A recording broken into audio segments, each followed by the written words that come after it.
তীব্র গরমে শিক্ষা প্রতিষ্ঠান বন্ধে উচ্চ আদালতের হস্তক্ষেপ দরকার হলো। সত্ত্ব প্রণোদিত হয়ে বৃহস্পতিবার পর্যন্ত প্রাথমিক ও মাধ্যমিক শিক্ষা প্রতিষ্ঠান বন্ধের নির্দেশনা দিয়েছে হাইকোর্ট।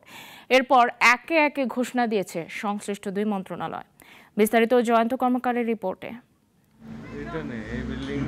দেশে মৌসুমের সর্বোচ্চ তাপমাত্রা পৌঁছেছে 43 ডিগ্রি সেলসিয়াসে। তাপপ্রবাহে বিপর্যস্ত জনজীবন। এরই মধ্যেই শিক্ষা প্রতিষ্ঠান খোলা থাকবে নাকি বন্ধ থাকবে তা নিয়ে কদিন ধরে দেখা গেছে দোলাচল। মাধ্যমিক পর্যায়ে বন্ধ থাকে তো খোলা থাকে প্রাথমিক বিদ্যালয়। তীব্র গরমের হাঁসফাঁস দশায় বাচ্চাদের স্কুলে পাঠানো নিয়ে উদ্বেগের কথা জানান অভিভাবকরাও। আবহাওয়া পরিবর্তন হইলে তারপর খুললে ভালো হতো। আমরা ভয় পাচ্ছি যে বাচ্চারা কি রকম কি ক্লাস করবে, অসুস্থ হবে কিনা। আরো কয়েকদিন পরে খুললে ভালো হতো। চিকিৎসক ও বিশেষজ্ঞরাও সতর্ক করে বলতে থাকেন, এমন তাপমাত্রায় শিশুদের কোনোভাবেই ঘর থেকে বের হতে দেয়া উচিত নয়। বাচ্চাদেরকে, বিশেষ করে শিশুদেরকে এই গরমের সময় বের করা উচিত না। খোলা জায়গায় রাখবে, ফ্যান চলবে।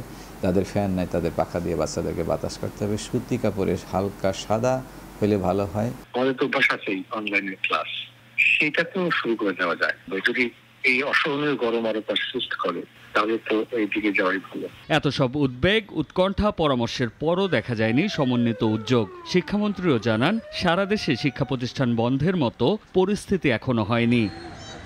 এমন দশায় শেষ পর্যন্ত হস্তক্ষেপ করতে হলো উচ্চ আদালতকে। দুপুরে স্বপ্রণোদিত হয়ে সারা দেশের প্রাথমিক ও মাধ্যমিক পর্যায়ের সব শিক্ষা প্রতিষ্ঠান বৃহস্পতিবার পর্যন্ত বন্ধ রাখার নির্দেশনা দিয়েছে হাইকোর্ট।